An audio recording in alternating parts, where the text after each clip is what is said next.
Aula hoje vamos falar um pouco sobre a relação entre Albert Einstein e a cidade de Sobral, no Ceará. Sim, o grande cientista Einstein tem alguma relação com a cidade de Sobral e a gente vai falar um pouquinho sobre essa relação. Vamos começar falando um pouquinho sobre Albert Einstein, esse cara aqui de cima aqui, que já tem um pouco de história para contar. Mas no início, antes de ser famoso, antes de todas as descobertas dele, ele era considerado um cara mediano, um cara que não conseguiu trabalhar numa universidade como queria, não conseguiu ser professor como ele queria naquele momento. Então inicialmente ele foi trabalhar analisando patentes, né? Enquanto ele estava trabalhando com isso, ocorreu que ele desenvolveu vários artigos muito famosos no ano de 1905. Entre eles está o artigo do efeito fotoelétrico, está o artigo que relaciona massa e energia e o clássica relatividade geral de Einstein. Porém, essa última teoria que eu falei, ela ficou meio que guardada na gaveta porque os cientistas daquela época não entendiam isso. Ou se entendiam, não davam muito crédito para isso. Eles achavam que era algo meio fora do contexto, meio estranho para a época. E somente quando Max Planck, lá em 1909, ele começou a ler esse artigo, só quando Max Planck conseguiu entender um pouco disso, que ele deu um pouco de crédito para Einstein por esse trabalho. Só que ele pediu para Einstein terminar esse trabalho. Então Einstein levou mais algum tempo e em 1911 ele concluiu o trabalho, concluindo a relatividade geral. Porém, ele não queria só concluir a teoria, ele queria provar essa teoria. Ele queria tornar essa teoria pública e teoria concretizada.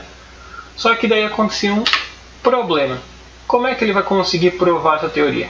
Para ele provar essa teoria, ele precisava de um desvio da luz.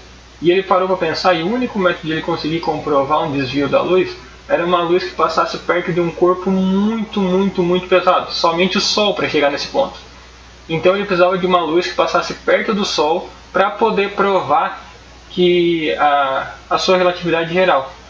Porém, o que acabou acontecendo foi o seguinte, ele não tem como apagar o Sol para poder mostrar esse desvio da luz. Então ele precisava que o Sol se apagasse por conta própria. Mas para apagar o Sol, o que a gente faz?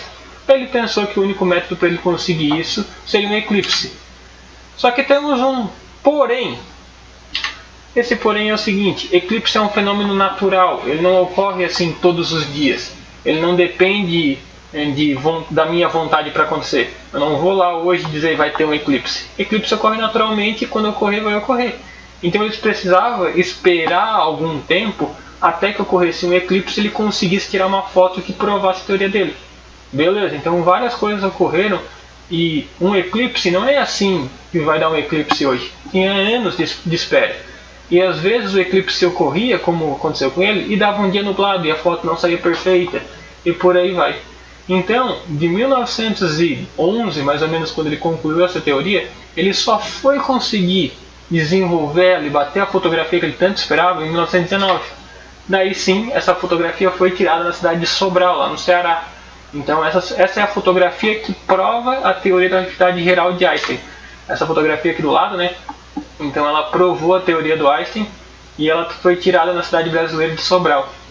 Então só a partir daí, em 1919 em diante, que Einstein começou a ser reconhecido mundialmente, né? E passou a ter os seus trabalhos mais respeitados.